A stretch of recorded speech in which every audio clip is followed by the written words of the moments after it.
So hello friends, welcome back to exam prep with Sabir.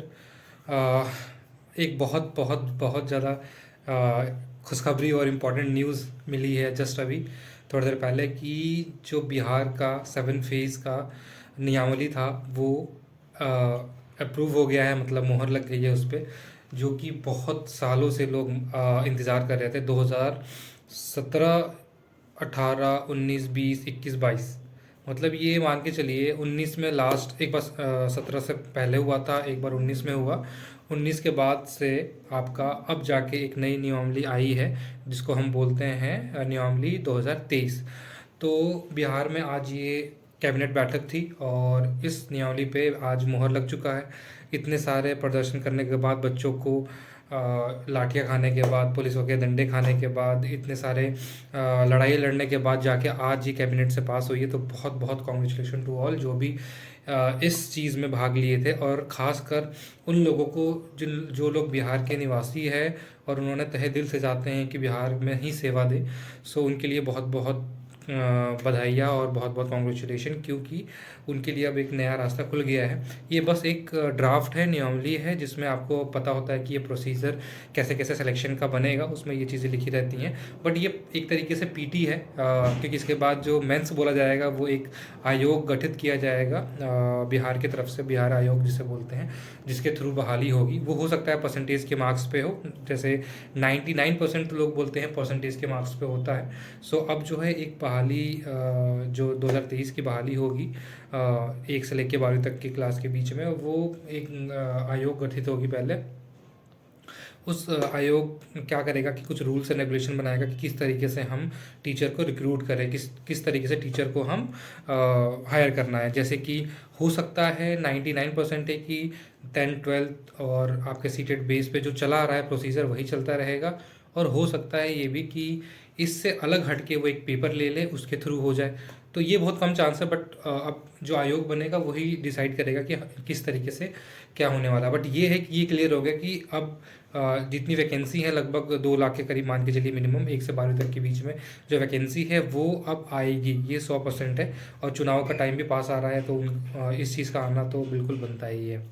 और एक जो इम्पॉर्टेंट इसमें जो फैक्टर्स हैं, कुछ कुछ चीज़ें जो मुझे पता लगी हैं, जो मैंने न्यूज़ में और जो भी मेरे सोर्सेस है वहाँ से पता लगा, उसमें मैं ये बताना चाहूँगा कि गर्ल्स और बॉयज़ के लिए 50-50% का रेशियो सीट्स का डिवाइड हो चुका है। मतलब हम लोग जो सुन रहे थे वो कि गर्ल्स का 50 से अगर रेशियो मतलब बच जाता है, अगर जैसे पूरे सीट्स नहीं फिल होते हैं तो वो सीट्स बॉयज़ में कंट्रीब्यूट हो जाए, बट ऐसा नहीं होगा। जो रेशियो रहेगा वो 50-50 का रहेगा, बैकलॉग ऐड हो जाएगा। सो ये पहला पॉइंट है। दूसरा पॉइंट ये है, बिहार का डोमिसाइल होना ज़रूरी है। ये प्रॉपर तय हो गया है कि जो बिहार के कैंडिडेट्स हैं जिनके पास डोमिसाइल है वही इस वैकेंसी को भर पाएंगे, वरना वो नहीं भर पाएंगे। सॉरी। और तीसरा आपका ये रहेगा कि तीसरा आपका ये, सो सॉरी डिस्टर्बेंस के लिए, एक कॉल आ गया था।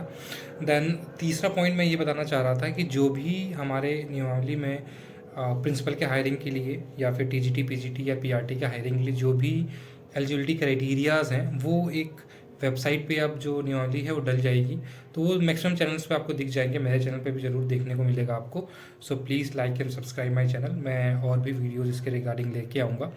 और कुछ चीज़ें और भी पता लगी हैं कि जो पहले से नियमित शिक्षक शिक्षक है, जो नियोजन में हैं अभी और नियमित बनना चाहते हैं एक्चुअली, मतलब जो कॉन्ट्रैक्ट बेसिस पे हैं और या फिर टेम्प्रेरी बेसिस पे हैं और वो रेगुलर में बनना चाहते हैं, तो उनके लिए गवर्नमेंट ने एक बहुत अच्छा स्कीम लेके आए हैं कि जो भी आयोग बनेगा वो एक पेपर कंडक्ट करेगी, जो कि उन टेम्प्रेरी बेसिस या फिर कॉन्ट्रैक्ट बेसिस जो भी टीचर्स हैं वो पेपर देंगे उस पेपर को, और वो 3 बार दे सकते हैं।